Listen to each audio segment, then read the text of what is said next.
We've got AutoID in these tips so that the microscope always knows what kind of tip is attached, so it always knows what it's about to inspect. This is, again, feedback that we've learned from our customers through many years of being in this industry.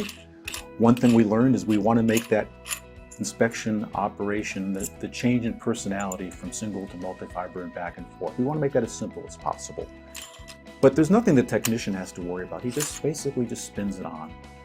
That AutoID technology, you can think of it as almost being like a fingerprint that uniquely identifies every single inspection tip that is attached to the microscope. That unique fingerprint allows the microscope to understand what's connected to it and to set itself appropriately so that it's going to produce good images. The whole process, whether it's MPO, LC, different very small form factor connectors, no matter what it is that you're inspecting, you can change everything quick, you can perform the analysis very quickly, you can save the results and upload those results back to your management in a matter of seconds.